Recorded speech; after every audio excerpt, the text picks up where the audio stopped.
샬롬 샬롬 샬롬 샬롬 샬롬. 하나님 사랑합니다. 여러분 주 안에서 사랑합니다. 오늘 누가복음 18장 중심인 35절에서 43절. 아무리 절망스러워도 메인의 사건이 나타나 있죠. 18장에는 기도에 관한 교훈, 과부와 재판장 비유가 나와 있고, 바리새인과 세리의 비유, 천국은 아이와 같은 자의 것이다. 그리고 또한 종우가 부활을 말씀하시죠. 영생을 얻으려면 너희가 어떻게 해야 된다. 그리고 맨 마지막이 맹인을 고친 사건. 이게 전부 마태복음 말씀과 같이 그 사복음서이다 보니까 우리가 그 마태복음 우리 세빈 예배 때 가는 부분하고 겹쳐서 나오는 부분이 많이 있습니다. 오늘 주석을 보면 누가복음 18장의 교훈은 이미 17장에서 언급된 예수님의 제자들에게 들려주시는 말씀입니다. 전체가 보면 18장은 여러 단락으로 지금 말씀드린 대로 여러 단락으로 나타나 있죠. 주된 내용은 기도와 영생에 관한 교훈들이 나타나 있습니다. 1절부터 14절까지는 인내와 열정을 가지고 기도하면 반드시 하나님의 응답을 받게 된다는 것, 의로운 자의 기도가 기록되어 있죠. 그리고 이후로 하나님 나라에 들어갈 수 있는 마음과 부자가 천국에 갔다 얼마나 어려운지, 그러니까 정말 가진 게 많으면서 여러 가지로 어려운 사람들을 나눠주고 이렇게 섬기는 그런 사람들 정말 복된 사람들이죠. 순환의 예고와 소경을 고쳐주시는, 지금으로 보면 시각장애인이라고 얘기하죠. 내용들이 기록되어 있습니다. 기도에 관한 말씀을 먼저 보죠. 불의한 재판관의 이야기가 나타나 있습니다. 예수님은 항상 기도하고 낭망치 말아야 할 것을 가르치시죠. 불의한 재판장의 내용이 1절부터 한 8절까지 쭉 나타나 있고, 자, 하나는 데려감을 얻고 하나는 버려둠을 당할 것이요 하고 요한복음에서도 말씀하고 있고 마태복음에서도 계속 얘기를 하고 계셨는데, 이제 18장에는 항상 기도하고 낙심치 말아야 할 것이다, 이런 이야기가 누가복음 11장 5절에서 8절에 내가 너에게 말하노니 비록 벗됨으로 인하여서 일어나서 주지 아니할 자라도 간청함을 인하여 주리라, 이런 내용들이 나타나 있습니다. 기도를 누가 많이 했어요? 다니엘, 엘리야, 그죠? 이런 구약에 많은 선지자들이 기도했습니다. 그리고 우리가 하나님은 우리의 기도에 반드시 응답하신다고 에레미야 33장 3절에도 너는 내게 부르짖으라 내가 내게 응답하겠고 내가 알지 못하는 크고 은밀한 일을 내게 보이리라. 마태복음 21장 22절, 마태복음 11장 24절에도 무엇이든지 기도하고 구하는 것은 받은 줄로 믿으라고 얘기하죠. 기도에 응답하지 못하는 경우는 주의 종을 대적할 때, 용서하지 않을 때, 더러운 물질을 드릴 때, 악을 행할 때, 이럴 때는 응답을 받지 못한다라고 말씀을 통해서 증거합니다. 악을 행할 때는 이사야 1장 15절에 증거하고, 더러운 물질을 드릴 때 말라기 1장 6절에서 9절, 용서하지 않을 때 마태복음 18장 오늘 본문이죠. 18절에서 35절에 나타나 있습니다. 주의 종을 대적할 때 민수기 16장 1절에서 15절에 이런 자들은 하나님께서 기도에 응답해 주시지 않는다라는 거죠. 자, 특별 대우를 하며 돈 없는 약한 백성들에게 포악을 일삼는 자들, 재판관이면서도 법과 공의를 존중하지 않고 재물과 권력을 가진 자들에게 특별 대접하는 자들에 대해서 말씀합니다. 말씀을 너희가 멸시했다. 역대하 36장 16절에 보니까 그의 백성이 하나님의 사신들을 비웃고 그의 말씀을 멸시하며 그의 선지자를 욕하여 여호와의 진노를 그의 백성에게 미치게 하여 회복할 수 없게 하였다라고 증거하죠. 재판관은 또한 공의로워야 한다고 신명기 16장 18절에 내 하나님 여호와께서 내게 주시는 각 성에서 내 깃발을 따라 재판관들과 지도자들을 둘 것이요 그들은 공의로 백성을 재판할 것이니라. 소원을 이룬 과부에 대해서 두 번째 또 나타나고 있죠. 불의한 재판관의 관할에 있는 도시에 누가 있었어요? 한 과부가 2절에 보니까 두려워하지 않고 사람을 무시하는 재판장이 있는데 과부가 하도 가가지고 졸라대니까 귀찮아서 들어주었다라는 내용, 우리가 가끔 이런 부분에 비유를 많이 하죠. 불의한 재판관은 과부의 원한을 들어주기를 원치 않았지만 그 요구가 끝까지 회피할 수 없는 너무 집요하게 매달리니까 그것은 과부가 자신의 거듭된 거절에도 불구하고 끝까지 찾아와서 간청했기 때문이다. 비록 재물과 권력만을 알고 공의를 잊은 재판관이지만 과부의 번거로운 호소를 들어주지 않을 수가 없었다. 이것은 인내와 끈기만이 승리한다는 예시입니다. 하나님께서는 우리의 기도에 대해서 귀를 기울여 주시고 응답해 주시는데 잠깐 기도가 안 된다고 그냥 포기해버리거나 하나님을 원망해서는 절대 안 되죠. 과부를 위해 변호하라고 하죠. 이사야 1장 17절에도 선행을 배우며 정의를 구하며 학대받는 자를 도와주며 고아를 위하여 신원하며 과부를 위하여 변호하라 하셨느니라. 주를 찾는 자는 버림당하지 않는다고 시편 9편 10절에 야훼여 주의 이름을 아는 자는 주를 의지하오리니 이는 주를 찾는 자들을 버리지 아니하심이니이다 라고 말씀합니다. 그리고 이제 올바른 기도에 대해서도 또 말씀하죠. 바리새인과 세리, 우리가 잘 아는 얘기입니다. 예, 세 번째 나타나는 부분이죠. 예수님은 이어 바리새인과 세리의 기도를 통해 올바른 기도에 관해서 설명하는 부분이 9절부터 14절까지 나타나 있습니다. 바리새인의 기도는 기도라기보다는 거의 자기 자랑과 자기 만족을 표현합니다. 예, 뭐 뿌듯한 거예요. 나는 이렇게 잘하고 있다라고 자랑하고 싶어져. 우리 마음 안에 그런 마음이 있어요. 바리새인의 마음들이. 그런 따로 서서 기도하면서 자신의 의의를 하나님과 주위 사람들에게 드러내기 위한 내용으로 독백하는 기도를 하고 있습니다. 그러나 세리는 가슴을 치며 자신의 죄를 회개하며 애통해야죠. 그는 자신이 진정 무가치한 자임을 깨닫고 하나님께 감히 가까이 가지 못한 상태에서 자신의 죄를 진심으로 나는 죄인으로서이다 하고 가슴을 칩니다. 예수님은 바리새인의 기도를 책망하시고 세리의 기도를 올바른 기도라고 이렇게 칭찬하시는 우리에게 기도는 첫째 회개예요. 내 잘못된 부분, 내 악한 부분들을 하나님께 쏟아내어야 되겠죠. 자기를 옳게 보이려는 자, 누가복음 10장 29절에 그 사람이 자기를 옳게 보이려고 예수께 데려오며 그러면 내 이웃이 누구리까 이렇게 얘기합니다. 세리와 창기가 먼저 하나님 나라를 차지할 것이라고 마태복음 21장 31, 2절에 그 둘 중에 누가 아버지의 뜻대로 하였느냐 이르되 둘째 아들입니다 라고 얘기하죠. 예수께서 그들에게 이르시되 내가 진실로 너희에게 이르니 세리들과 창녀들이 너희보다 먼저 하나님의 나라에 들어가리라. 이렇게 세상에서 정말 천한 자들이 오히려 하나님 나라에 먼저 들어가는 32절에 보니까 요한이 의의 도로 너희에게 왔거늘 너희는 그를 믿지 아니하였으되 세리와 창녀를 믿었으면 너희는 이것을 보고도 끝내 뉘우쳐 믿지 아니하였다. 그러니까 세리와 창녀에도 아무나 다 들어가는 건 아니에요. 예수를 깨달아 아는 자만 하늘나라에 들어갈 수 있다는 거죠. 질문과 대답에서 어린아이를 용납하라고 천국은 아이와 같은 자의 것이라고 15절부터 17절까지 말씀하고 계십니다. 사람들이 예수님의 만져주심을 바라고 어린 자녀들을 주님 앞에 데리고 오죠. 어린아이를 랍비에게 데리고 와서 하나님의 축복을 받는 것은 유대인의 관습이었어요. 천진난만한 아이들이 예수님의 은혜를 덧입고자 할 때 제자들은 아이의 부모들을 꼬집고 저리 가라고 그러죠. 접근을 막습니다. 아이들을 경시하고 귀찮은 존재로 억누르는 것은 고대 사회의 공통적인 경향. 뭐 그뿐만 아니라 우리나라도 아이들 굉장히 그죠? 아주 뭐 사람으로 여기지도 않았어요. 예수께서는 하나님의 나라가 어린이와 같은 자들의 것임을 제자들에게 교훈하시죠. 16절부터 예수께서 그 어린아이들을 불러 가까이 하시고 이르시되 어린아이들이 내게 오는 것을 용납하고 금하지 말라. 하나님의 나라가 이런 자의 것이니라. 내가 진실로 너에게 이르노니 누구든지 하나님의 나라를 어린아이와 같이 받아들이지 않는 자는 결단코 거기 들어가지 못하리라. 천국에 들어가지 못한다는 거죠. 자기를 낮추는 자를 얘기합니다. 어린아이라는 것. 마태복음 18장 14절에도 4절에도 증거하고 있습니다. 부자 관원의 질문이 그 다음에 영생을 얻으려면 하고 어떤 관리가 물어보죠. 18절부터 쭉 나타나 있습니다. 30절까지 이어집니다. 어떤 관원이 예수께 나와서 영생을 얻는 방법을 묻죠. 예수께서는 율법의 계명들을 지키라고 얘기합니다. 이 관원이 묻는 게 어쩌면 모르고 한 게 아니라 알면서도 예수님을 시험하려고 했을 수도 있습니다. 예수께서는 이 관원은 자기 어려서부터 그 계명을 다 지켰다고 자신의 의의를 주장하죠. 어때요? 교만이 나타납니다. 이게 예수께서 재산을 팔아서 가난한 자들에게 나를 다 나눠줘 나를 따르라고 말씀하죠. 그러다 이 사람은 그것을 행할 수가 없어서 근심하여 들어가죠. 영생의 길은 하나님 외에 다른 것을 사랑해서는 안 된다라는 것. 그렇게 보면 세상에서 오히려 많이 가진 자보다는 적게 가진 자가 천국에 들어가기 너무 쉽다라고 말씀을 하죠. 자, 어떻게 해야 된다고 큰 부자인 이 말씀을 듣고 근심하고 가죠. 예수께서 재물이 있는 자는 하나님 나라에 들어가기가 얼마나 어려운지 뭐라고 그래요? 낙타가 바늘귀로 들어가는 것이 부자가 하늘나라에 들어가는 것보다 쉽다고 25절에 말씀합니다. 듣는 자들이 그런즉 누가 구원을 얻겠느냐?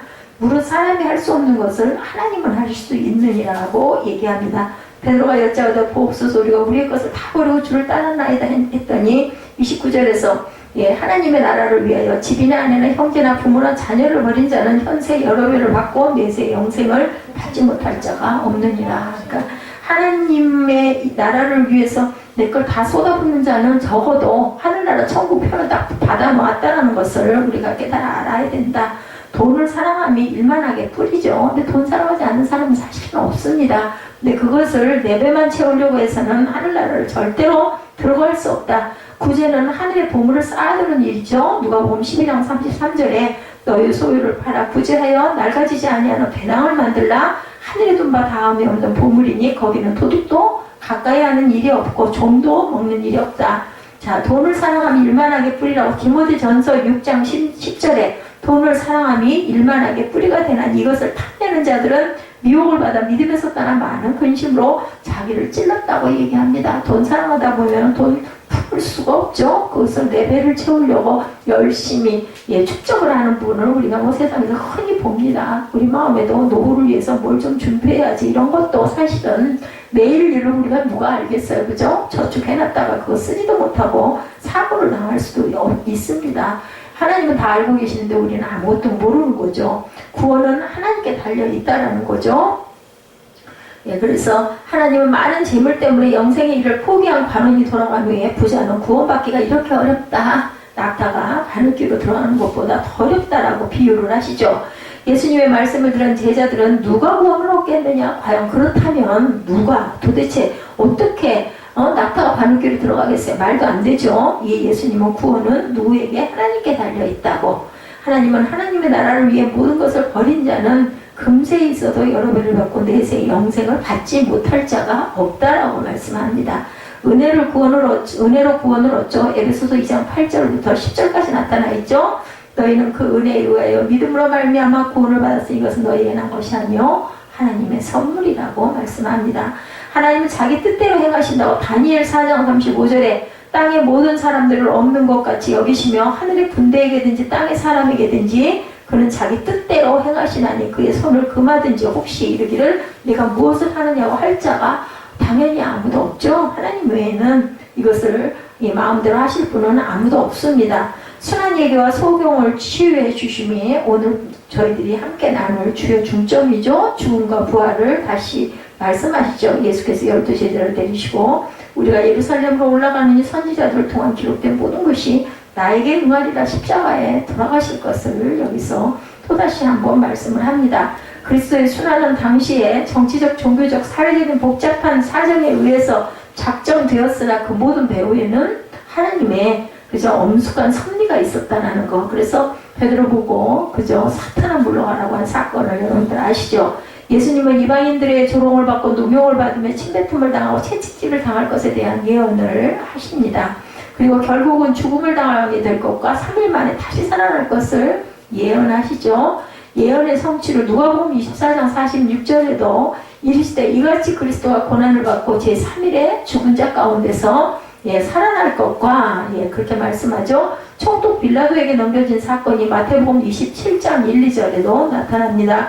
새벽에 모든 대제사장과 백성의 장로들이 예수를 죽이려고 함께 의논하고 결박하여 끌고 가서 총독 빌라도에게 넘겨주니라. 예언은 그대로 응해지는 그러한 사건이죠. 눈먼 거지의 간청이 나타납니다. 드디어 여리고에 예수님이 도착하셨어요. 길가에 앉아 구걸하던 한 소경은 심상치 않은 무리의 소동을 듣고 그 연고를 묻습니다. 왜냐하면 눈이 안 보이니까 무슨 일인지 모르니까 묻는 거죠. 그는 예수께서 지나가신다는 말을 듣고는 다윗의 자손 예수여 나를 불쌍히 여기소서 그렇게 호소합니다. 호소하는 소경을 일반 군중은 꾸짖어서 조용히 하라고 제지하죠. 그렇지만 그는 사람들의 반응에는 아랑곳하지 않고 더욱 소리질러서 구원을 외쳐요. 그죠?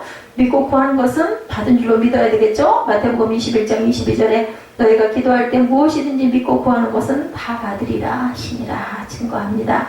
야훼는 은혜로우시며 자비로우시죠? 시편 145편 8절에 야훼는 은혜로우시며 긍휼이 많으시며 노하기를 더디하시며 인자하심이 크신 하나님이시다.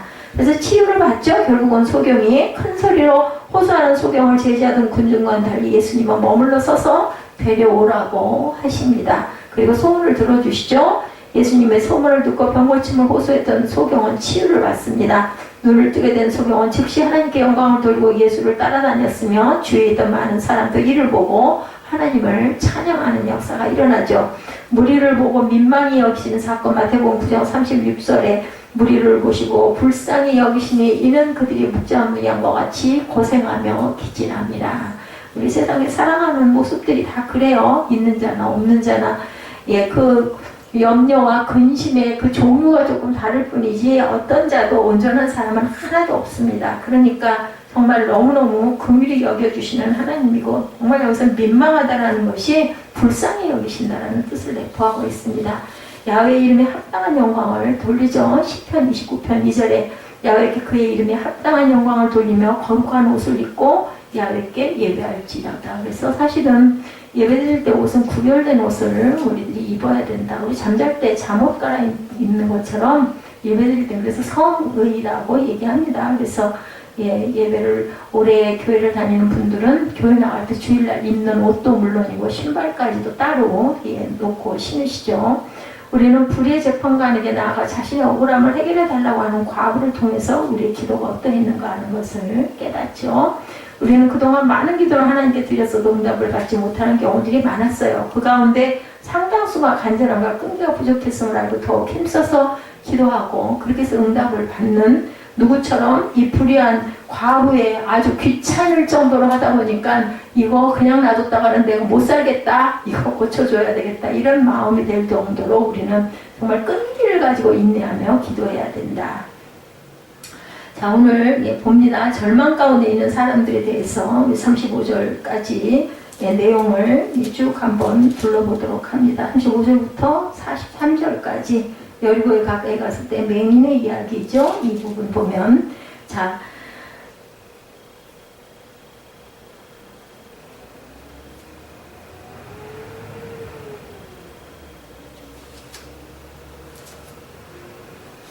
본 말씀 우리가 절망 가운데 있다면 여리고에 예수님은 유월절을 지키기 위해서 갈릴리 지방에서 예루살렘으로 올라가시는 중에 여리고를 지나가게 되셨는데 여리고는 요단강 서쪽 8km 지점입니다. 예루살렘 북동쪽 약 24km 있는 도시예요. 그죠? 자, 걸어서 하루길 정도, 그러니까 먼 길은 아니 걸어서 하루길이니까 이 여리고는 이스라엘에게서 가장 오래된 성읍 가운데 하나로 구약시대 여호수아의 지휘 아래 이스라엘 백성이 칼 한 번 쓰지 않고 함락시킨 성읍. 지난번에 우리 성지 거기 봤더니 그 여리고가 굉장히 낮은 지역이라고 나타나 있죠. 예수님 당시 여리고는 그 신 그리고 구 여리고로 나뉘어 있었는데 여리고 신도시는 여리고에서 남쪽으로 약 1.5km 정도 떨어진 곳에 헤롯 왕에 의해서 건설이 됩니다. 그러다 보니까 국가의 정책에 의한 신도시였기 때문에 팔레스타인에서 가장 아름다운 경관을 가지고 있었고 신여리고는 나날이 그래서 발전하고 구여리고는 점점 퇴락하고 황폐해 갔다. 그 여리고가 양쪽으로 나뉘었다는 거죠. 예수께서 예루살렘으로 가시면서 이 여리고를 지나신 이유는 여리고가 예루살렘의 관문 역할을 하고 있었고 그 말은 갈릴리 지방에서 요단강을 따라 쭉 오시던 예수님 일행이 예루살렘으로 가기 위해서는 반드시 거쳐야 할 곳이 여리고였다. 그래서 여리고가 중요했던 지점이었어요.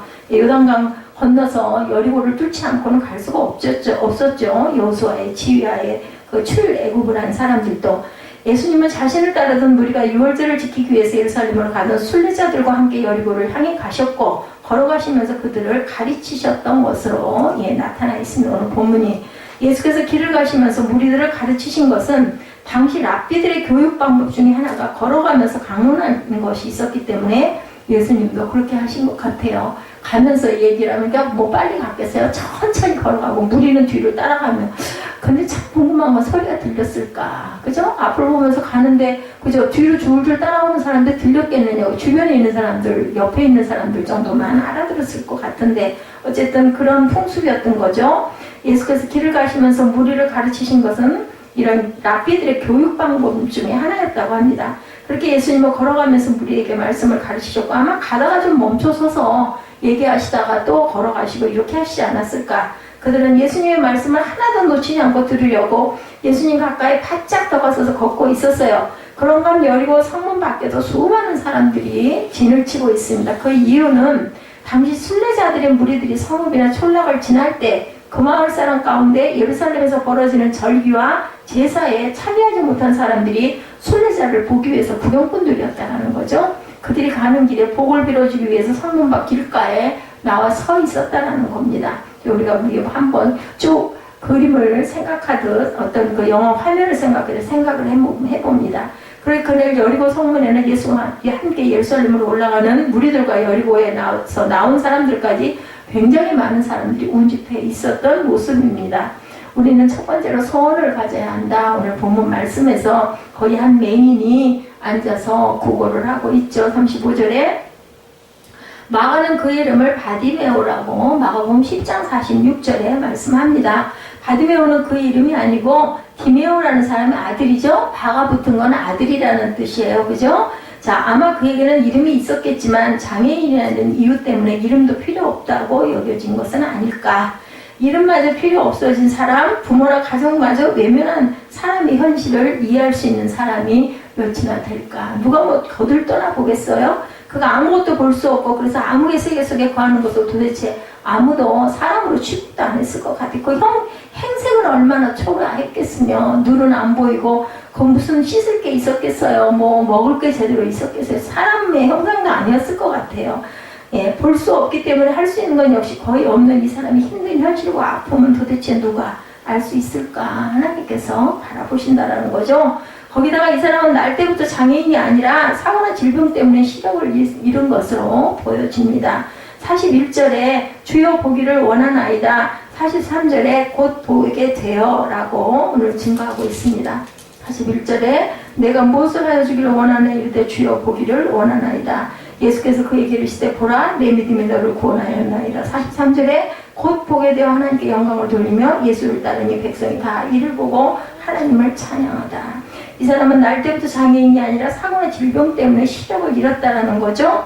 따라서 아예 처음부터 보지 못한 사람보다 보다가 시력을 잃은 경우는 정말 더 힘들었을 거예요. 아예 안 보였던 사람은 훈련이 됐을 텐데 저처럼 어느 날 갑자기 몇 년 내로 이렇게 나빠지고 모습이 변형이 되면 어떻게 이거를 내가 그 갈무리를 하고 스타일을 잡아가야 될지 정말 저도 옷 하나 입는 것도 지금은 거의 정말 유화가 돼버린 것처럼 방법이 없어요.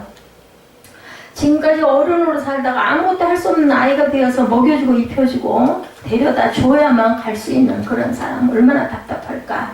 그런데 이렇게 앞을 보지 못하는 것도 힘들고 고통스러운데 이를 더 힘들게 만든 것은 지금도 시각장애를 가진 분들이 힘들어하는 것은 자신들이 보지 못하는 것보다는 사람들이 자신들을 색안경을 쓰고 본다라는 거죠. 그게 문제예요. 그런 자존감이 아주 엄청나게 내려앉고 떨어집니다. 자, 검은 선글라스를 끼고 하모니카를 들고 다니면서 구걸하는 사람으로 본다든지 안마사로 본다든지 남다른 음악적인 재능을 가진 사람들로 보는 등의 편견 가지고 있죠. 지금도 마찬가지입니다. 예수님 당신은 이거보다 몇십 배 더 했다라는 거. 당시 사람들은 시각장애인이 된 것을 자기 자신이나 부모나 조상의 죄에 대한 하나님의 벌로 생각하죠. 그렇기 때문에 그들은 하나님과 공동체와 거룩한 제사에 참여할 수 없는 부정한 사람들, 어디에도 속할 수도 없고 제사에도 참여할 수 없는, 그리고 거리도 뚝 떨어져서 다녀야지 가까이 가서는 또 안 돼요. 부정을 탄다고. 하나님과 사람 앞에 부정하고 불결한 사람들이라는 거죠. 무슨 죄를 지었길래 그래서 부정탄다는 말이 생기지 않았나 싶습니다. 왜 저런 벌을 받았을까? 이렇게 바라보는 뭔 죄를 졌길래 저 사람은 특히나 한센그시병, 문둥병 환자들 같은 경우 얼마나 정말 기가 막힌 생활을 했겠죠. 이렇게 볼 수 없었던 그런 삶에서 오는 고통과 사회적이고 종교적인 편견 때문에 정말 뭐 2중고, 3중고, 4중고 아주 몇 번의 그 통증을 받으며오는 그날도 열고 성문 어기 길가에 구걸을 하던 중 무리들이 웅성웅성하는 소리가 들려요. 귀는 열려 있으니까. 무슨 일이냐 묻고는 나사렛 예수께서 지나가신다는 대답에 즉시 소리를 지르죠. 다윗의 자손 예수여 나를 불쌍히 여기소서. 어떤 면에서 이것을 굉장히 돌발적인 행동이라고 할 수 있고 그래서 사람들을 놀라게 하고 그러니까 시끄러우니까 조용히 하라고 하지만 더 소리를 질렀다는 거죠. 사람들이 오고 가는 길거리죠. 지금처럼 6월절을 앞두고 수많은 사람들이 예루살렘으로 향하는 시기가 되면 전국 각지에서 이스라엘은 정말 어디로 예루살렘으로 다 모여드니까 아주 그냥 뭐 큰 행사인 거예요. 바디메오 역시 길거리에서 많은 뉴스와 소문을 귀로 들었을 겁니다. 그런데 그 가운데 그 사로잡은 거, 바디메오를 사로잡은 것은 많은 사람들이 나누는 대화 가운데 빠지지 않은 나사렛 예수라는 분에 대한 소리가 귀가 뜨인 거예요. 예, 병을 고쳤대더라. 오병이어로 5,000명을 먹였다더라. 안전뱅이를 일으켰다더라. 문둥병자도 고쳤다더라. 이런 소리 들었겠죠. 또 눈먼 자가 눈을 떴다더라. 심지어 죽은 자도 살아났다더라. 나사로 사건이 있었죠. 한두 사람의 말이 아니죠. 많은 사람이 이야기를 했고, 또한 그 예수가 이번 유월절을 지키기 위해 예루살렘에 온다더라. 이런 말까지 당연히 예, 터졌을 거예요. 거기 앉아서 꼼짝하고 하루 종일 그러고 앉아 있으니까.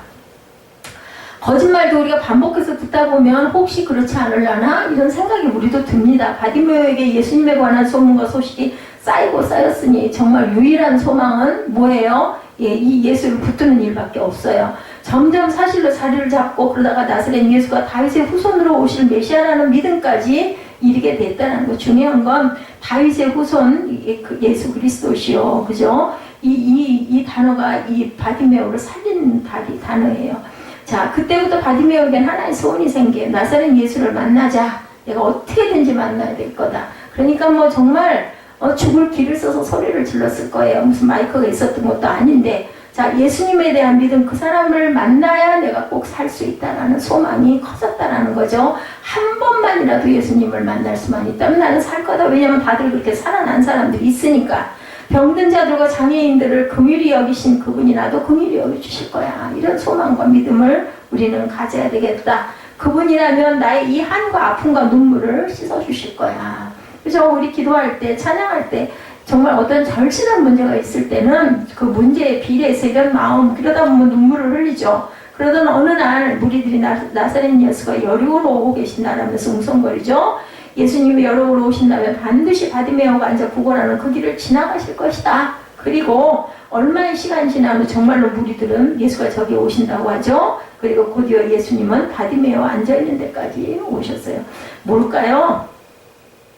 바디메오는 살 수 있는 사람이었던 거예요. 저는 오늘 본문 말씀을 좀 묵상을 하고 읽으면서 그 자리, 뭐 맹인이 한두 명이겠어요? 그런데도 예수님이 지나가는 그 길목에 다 있을 수 있었던 것은 그 사람은 살림을 받을 수 있는 사람. 그래서 딱 만나진 거죠. 중요합니다. 그것을 감지한 바디메오는 정말로 죽을 길을 다해서 소리를 지르죠. 다윗의 자손 예수여 나를 불쌍히 여기소서 하고 고함을 지릅니다. 그리고 바디메오는 그렇게 만나기를 소망했대. 정말로 예수님을 뭐예요? 소망을 품고 바라보고 기도하고, 그죠? 소리치면 바라보신다는 거, 만나게 된다는 겁니다. 본문이. 혹시 남모를 절망 가운데 저와 여러분들이 있을 때 바디메오는 절망 가운데 있었어요. 그런 사람이에요. 그죠? 그에게 예수님에 대한 소망이 생기고 그 소망은 결국 그로 하여금 예수님을 만나게 했다. 그래서 우리는 바라봄의 법칙이 굉장히 중요합니다. 자, 내 자리의 삶의 자리는 어떤 자리에 내가 있는가? 바디메오처럼 길가 길바닥일까? 질병과 장애일까? 실패와 버려짐의 자리일까? 어떤 자리건 예수님을 소망해야 된다. 그래야만 우리가 살아난다라는 것. 소망이 있으면 그 소망이 예수님을 향한 것이라면 반드시 이루어집니다. 우리가 소망이 있는 사람과 소망이 없는 사람은 삶 자체가 달라요. 하루의 일과가 다르죠. 일상이 다릅니다. 그래서 우리는 어떻게 해야 된다? 소망을 품고 그 다음에는 소리쳐 부를 줄 알아야 되겠다. 소망만 가져서는 안 되죠. 행해야 된다라는 거죠. 거기에서 한 걸음 더 나가야 된다. 자, 겨우 다리 하나 아플 뿐인데 할 수 없는 것이 너무나 많죠. 일단 제대로 걸을 수도 없고 화장실을 마음대로 갈 수 없던 어떤 목사님의 이야기를 제가 봅니다. 참, 그분에 비하면 저는 얼마나 행복한가 하는 생각을 했어요. 화장실을 마음대로 못 가니까 제대로 먹는 것도 겁이 나는 거죠. 저도 그랬었던 때가 있습니다. 근데 어떤 분 얘기를 들어보니까 정말로 화장실을 못 가서 어떻게 먹긴 해야 될 거 아니에요. 근데 우리 화장실 편하게 못 가면 뭐 먹고 싶지도 않잖아요. 속이 답답하니까. 그래서 저는 정말로 감사했습니다. 먹으면은 바로 배설할 수 있다는 것처럼 정말 그거 복된 거예요. 그 모르지만 그걸 당해본 사람은 알겠죠. 겨우 가는 화장실도 집에서 기어서 다니는 분들 있어요. 그러니 얼마나 감사하냐고. 오늘 그런 얘기를 어떤 그 권사님하고 잠깐 저는 요즘에 같이 있진 않다 보니까 대화를 나눌 틈이 없어요. 이제 나갈 때 이제 그쪽으로 와가지고 한 5분 정도 몸을 좀 푸느라고 있으면서 그때 잠깐 얘기를 했는데 벼랑간에 어저께 하루 집에 있었더니 이렇게 수영장 안에 들어오니까 무릎 관절이 씌어가지고 도저히 걸음을 걸을 수가 없다고 얘기를 하시더라고요. 자, 그러니 사람이 그 많은 기관 중에서 어디 한 군데, 지금 제 불편함이 있잖아요, 기본적인 게. 근데 그런 마음이 들더라고요. 나는 분명히 이것 때문에 잘못되지는 않을 것이고 다른 거 주의를 해야 되겠구나. 알 수 없어요. 건강하고 기가 막힌 사람, 뭐 아주 그냥 정말 미스 코리아에 내놔도 아깝지 않을 만큼 정말 다듬고 노력하고 열심히 하는 사람도 다른 일로 뻥 터지면 뭐 그 순간 그냥 뭐 다 무너져 버리는 거죠. 예, 목발을 잡은 손바닥에 물집이 잡히고 겨드랑이는 늘 목발을 짚다 보니까 여기에는 늘 멍이 들어가지고 늘 부어 있었다고 합니다. 예, 그러다 보니까 막 짜증도 나고 아프면 짜증나잖아요. 만사가 다 싫어지고 저도 물을 하나 안 가지고 여기를 왔다가 특히나 요즘에는 물병을 들고 다니니까 아이고 너무 허리가 아픈 거예요. 11시 좀 넘어가지고 와가지고 물 조금 먹고 나서는 정말 앉아있을 수도 없어. 앉기도 너무 힘들어. 정말 힘들어. 집에 가면 또 그냥 오는 게 아니고 오늘도 김치통 하나를 들고 올라오면서 도저히 못 올라올 것 같은 거를 3층까지 거의 기어 올라오다시피 올라왔어요. 김치통 뿐인가. 또 항상 봉다리는 들고 있고 무릎도 씌어가지고 어떻게 움직일 수가 없는 거. 그건 아무도 몰라. 본인밖에는. 그래도 또 뭔가를 집어넣어야 좀 누울 거 아니야, 쉴 거 아니냐고. 그래가지고 와가지고 탁 있으면서 뜨거운 물이 좀 막 먹고 싶었는데 물병을 안 갖고 온 거야. 그 먹기는 먹어야 되겠는데 귀찮아. 도저히 뭐 어떻게 할 수도 없고. 그랬을 때 우리 몸이 불편한 거. 참 이거는 누구도 예외라고 할 수 있는 사람은 아무도 없어요. 건강할 때는 아무도 모르는데 저도 몰랐죠. 젊은 시절에 날아다니듯이 막. 지금도 근데 그 습관이 돼가지고 천천히 느릿느릿은 못해요. 그래놓고는 그냥 죽을 것 같지. 자, 이렇다면 다른 장애를 가진 사람들, 시각장애인들은 얼마나 힘들고 답답할까. 그래서 눈이 아예 안 보이는 사람들이 아니라 중간에 잘못된 사람들은 정말로 힘들다고 그러죠. 정말 우리가 글로만 보지만 헬렌 켈러 같은 사람은 정말 얼마나 많은 고비와 고통을 겪으면서 그 대단한 헬러가 됐을 것이며 앤 설리번 그 선생님은 또 얼마나 이 헬렌 켈러를 고치느라고 투쟁을 했을까. 그게 우리는 결과만 보니까 그렇겠거니 성경도 마찬가지입니다. 본인이 조그마한 것을 경험해 보다 보면 얼마나 그게 귀한지 몰라요. 그러니까 오늘 하루 주신 것에 감사할 수밖에 없는 거. 제가 아까 그 마음에 감동이 와서 저는 그냥 제가 부르는 것보단 듣고 싶었어요. 그 찬양은 지금 우리가 그걸 싱어가 없잖아요. 그래서 정말 나 좀 들었으면 좋겠다 해서 그 찬양을 제가 눌렀습니다.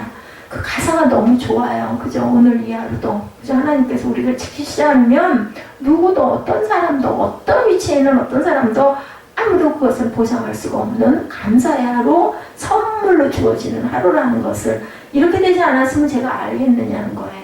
마음대로 막 갈 수 있는 데 가고 살 수 있는 걸 사고 예전처럼 가진 것 가지고 이렇게 할 수 있었다면 절대로 이런 은혜 안에는 들어올 수 없었다. 그러니까 부자가 바늘기로 들어가는 것이 정말 그 낙타가 바늘기로 들어가는 것보다 천국 가는 게 어렵다는 얘기가 제가 만약에 가진 게 지금도 풍요하고 뭐 허리가 이렇게 아프지 않고 옛날처럼 모두 잘 입을 수 있고 만약에 그랬더라면 이런 은혜가 내가 왔을까. 그렇다면 하나님께서 나를 천국에 보내주시려고 마지막으로 만들고 계신 건 아닌가. 저는 이런 감동을 늘 느낍니다.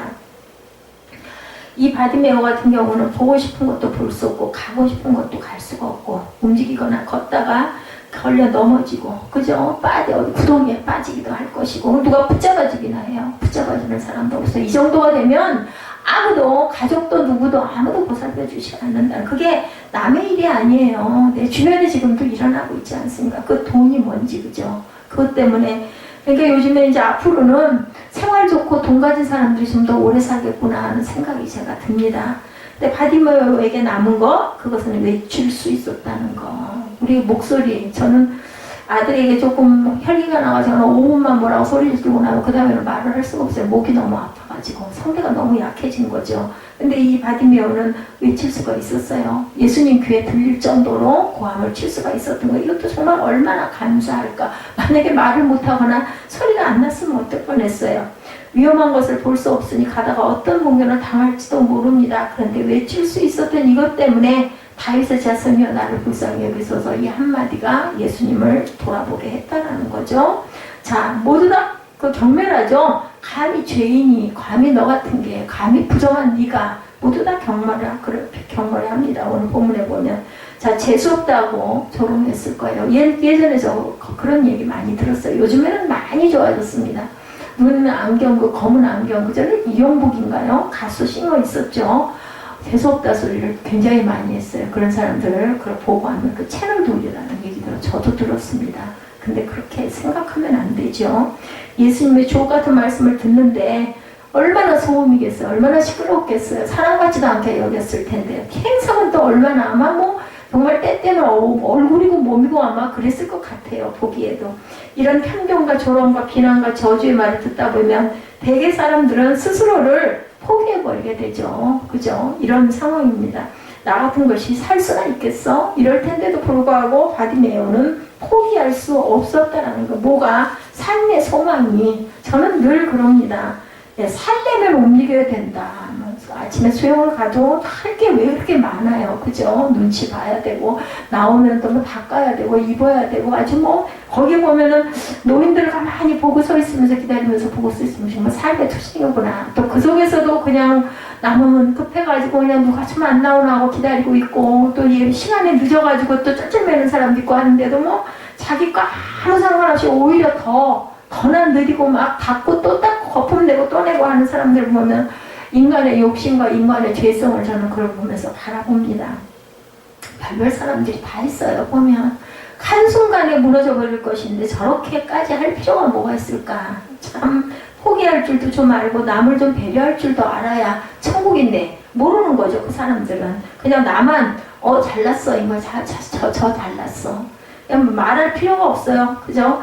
그 사람은 아직 덜 급한 사람, 덜 답답한 사람들, 절망의 끝에 선 사람, 정말 죽을 것 같은 사람, 네, 그런 사람들은 포기할 수가 없는 거예요. 내가 이래야 살아 일어나지. 그래서 움직이기 싫을 때도 제가 움직입니다. 끙하고 이래야 살지. 삶의 소망이 없었는데 그래도 소망 가지라고 하나님께서 명령하시고 말씀하셨다면 내가 무엇을 해야지? 순종해야지. 순종해야지. 정말로 저는 그런 게 요만큼도 없었어요. 그냥 제일 중요한 거는 남에게 좀 폐를 좀 안 끼쳤으면 좋겠다. 이거 죽을 수도 살 수가 없는 상태가 되면 어떻게 할 것인가. 전 소망이 딱 단 하나였었어요. 근데 정말 제 마음하고는 너무나 다르게 움직여야 함을 알려주셨으니까 맨날 싸움을 해요. 밤에도 밤중에도 내일 아침에는 좀 그냥 알아버릴까 하는 항상 마음속에서 두 세력이 싸움을 합니다. 그러다가 움직이고 나면 다녀오고 나서 너무나 그냥 거기만 살짝 갔다 오면 좋겠는데 아직도 제가 짐더미가 있죠. 그래 와가지고 후유 한숨을 쉬죠. 한 11시 반에서 12시 사이가 되면 좀 누울 때 그냥 후유 한숨, 그냥 무조건 2시까지는 쉬자. 요즘에는 그렇게 됐습니다. 그러면서 후유 한숨을 쉬고 오늘도 또 하루 승리했구나. 내게 하나님께서 왜 소망을 주셨으니까 이게 어디까지일지는 알 수 없지만 저 생각하지 않습니다. 그거. 다만 그냥 정말 그런 상황 되지 않고 조용히 이쁜 모습으로 잘 단정하게 그렇게 해서 그냥 하나님이 나를 데려가 주셨으면 얼마나 좋을까. 38절에서는 일반적인 큰소리, 39절에서는 사람들이 잠잠해라고 꾸짖고 저주하니까 오히려 더욱더 크게 이런 용기가 있어야 돼요. 끝까지 포기하지 않는 용기. 여기서 크게라는 말이 굉장히 재밌는 게 원어상 플리쉬라고 하는 이 말은 다수의 무리 혹은 군중을 의미할 때가 있다고 합니다. 많은 무리들의 무시와 경멸의 소리 아니 거기 모인 수많은 사람들보다 더 큰 소리로 이랬기 때문에 이 사람은 구함을 받은 거죠. 무리들의 소리보다 그 한 사람의 소리가 더 컸다는 얘기인 거예요. 그리고 소리질러라는 말은 원래 까마귀의 울음에서만 만들어지는 그러한 의성어라고 합니다. 동물들의 소리와 같이 거의 알아듣기 힘든 악쓰는 소리를 뜻한다고 그래요. 이제 원어에 대한 설명입니다. 따라서 그가 크게 소리 질렀다는 말은 자기를 지지하면서 꾸짖는 사람들 뿐만 아니라 거기 있는 모든 사람보다 더 큰 소리로 마치 짐승의 포효처럼 울부짖는 소리로 외쳤다는 말. 다윗의 자손이여 나를 불쌍히 여기소서. 자기 생명을 건 투쟁이었을 거예요. 절망적이고 죽을 것 같고 더 이상의 길이 없다고 생각하는 사람, 그런데 그 고통과 절망에서 건져줄 분이 가까이 있다고 믿는 사람이라면 바디메오처럼 부르짖어야 살 수 있다는 겁니다. 아무리 거기에 100명이 있고 1000명이 있다 해도 그 모두를 압도할 수 있는 가장 큰 소리로 부르짖어야 이렇게 산다는 거. 기적이라는 게 그래서 흔하게 일어나지는 않죠. 예, 그래서 보면은 우리가 그전에도 늘 나눴던 그 예화 중에 하나지만 그 파니 크로스비 생후 1개월에 맹인이 되죠. 그렇지만 그녀는 8천의 표현에 작시를 하죠. 찬송시를 썼습니다. 우리 찬송가에도 그 곡들이 많이 들어있죠. 인내하신 구세주여도 시작해가지고 자, 인내하신 구세주여라고 번역되어 있지만 원제목이 조금 다르다고 그래요. 이 원가사를 번역해보면 나를 그냥 지나치지 마소서 오 친절한 구세주여 나의 비천한 부르짖음을 들으소서 이렇게 나타나 있다고 합니다. 다른 사람들을 향해 웃으시다가 저를 지나치지 마옵소서라고 되어 있다고 그래요. 1절 가사야만 페스미나스 이 말이 무려 3번이나 탄원이 나와 있다고 합니다. 그러니까 이 크로스비 여사가 이런 시를 작사를 할 수 있었던 건 얼마나 본인이 힘이 들었으면 이런 찬송시가 나올 수 있을까. 그녀는 그렇게 간절하게 주님께 부르짖었고 주님께서는 그 부르짖음을 응답하셨기 때문에 그렇게 많은 찬송을 남길 수가 있었다는 거 기적이죠. 그러므로 주님께 부르짖어야 한다는 것 본문의 바디메오는 볼 수 없었지만 말할 수 있었기 때문에 외칠 수 있었다. 그러니까 하나님께서는 우리를 어떻게 해줘요? 예, 피할 길을 항상 주시죠. 한 가지가 없다면 나머지 한 가지라도 우리가 할 수 있도록 해주신다. 누구보다도 큰 소리로 부르짖었고 결국 그 소리는 주님의 발걸음을 멈추게 했고 주님은 자기에게 부르짖는 사람을 결코 외면하시는 하나님이 아니시라는 것. 성경 어디에 봐도 예, 마찬가지죠. 아브라함은 하나님의 자기 집을 그냥 지나가도록 두지 않았죠. 창세기 18장에 아브라함은 아주 특별히 보이는 이들이 지나가는 것을 보고 달려가 제 집에 잠시 쉬었다 가십시오 하고 나그네 3명을 맞아들이고 잔치를 열듯이 아주 극진히 대접을 하죠. 하나님이 그냥 지나가시지 않도록 붙들어 드립니다. 그래서 하나님께서 그에게 자녀를 약속하셨고 그 조카 롯을 구할 수 있는 길을 내주시죠. 여호수아 2장에 보면 라합은 정탐꾼을 자기 집으로 모셔서 대접하고 숨겨주고 은혜를 베풉니다. 그랬더니 그 성이 망할 때 온 집안이 구원을 받는 사건이 일어나죠. 열왕기하 4장에 보면 수냄 여인은 엘리사가 그 앞을 지나갈 때 그냥 지나가도록 버려두지 않고 강권하여 들여다 잠자고 쉴 수 있는 방을 주면서 쉬고 가라고 했더니 자녀 없던 가정에 자녀가 태어나고 죽은 아이가 살아나는 놀라운 경험을 하게 됩니다. 여러분도 간절한 부르짖음으로 주님을 붙드시고 소원하시기 바랍니다. 주님은 예배드리는 시간에도 저와 여러분 곁에 지나가시고 그리고 또한 멈추시고 들으시고 계신다는 것을 잊지 않고 기억하시는 저와 여러분들 되셔야 되겠습니다. 주님이 아무 일도 행하지 않기를 절대로 바라지지 않는 것. 우리가 할 수 있는 모든 것을 나 이거 못하니까 하고 포기하거나 원망하는 마음이 아니라 끝까지 부르짖는 것. 제 눈을 열어주고 가십시오. 제게 은혜를 베풀고 가십시오. 제 소원을 들어주고 가십시오. 다른 사람 눈치 보지 말고 힘들다면 어렵다면 아프다면 우리가 끝까지 부르짖을 줄 알아야 되겠다. 이렇게 부르짖는 마음 그리고 믿는 마음. 3번째, 소망과 부르짖음 속에 반드시 들었어야 할 것은 바로 그것은 믿는 마음입니다. 바디메오 외침을 듣고 멈춰서신 예수님이 40절에 데려오라 그리고 가까이 오자 그에게 내게 무엇을 하여 주기를 원하느냐고 물으시죠. 아주 평범한 기록 같지만 이 부분은 의미가 있는 그런 물음입니다. 당시 예수님은 십자가를 지기 위해 예루살렘으로 가시는 길이었어요. 아주 비장한 길이죠. 비장한 길. 내가 죽으러 가는 길입니다. 내가 힘들고 어려우면 남들이 잘 보이지 않아요. 사람은 누구나 그렇죠. 내 한숨 소리 때문에 남들의 소리가 안 들립니다. 비록 아무것도 하지 못해도 마음이 진정되지 않고 산만해지고 갈피를 못 잡을 그러한 상황이죠. 예수님도 어쩌면 충분히 인성을 입으셨기 때문에 그럴 수도 있었을 것이다. 그런데도 달랐죠. 도살장 가는 예루살렘으로 가시면서 동행하는 무리들에게 말씀을 전하고 바디메오가 부르짖는 소리에 귀를 기울이시고 가는 걸음을 멈춰서서 데려오라 하시고 포기하지 말고 주님의 소원을 네가 뭘 바라느냐라고 물어보시고 그렇게 데려오라 하신 주님은 바디메오에게 내게 무엇을 하여 주기를 원하느냐고 41절에 물으시죠. 그때 주여 보기를 원하나이다. 길게 기도할 거 없어요. 핵심만 가지고 부르짖어 기도하라는 거죠. 바디메오가 주여 보기를 원하나이다 하니까 예수께서 내 믿음이 너를 구원하였다라고 말씀을 합니다. 그죠? 믿음이 중요하다는 거. 이 말씀은 바디메오가 육체적으로 복이 되었을 뿐만 아니라 영적인 복을 받았다는 것을 말씀합니다.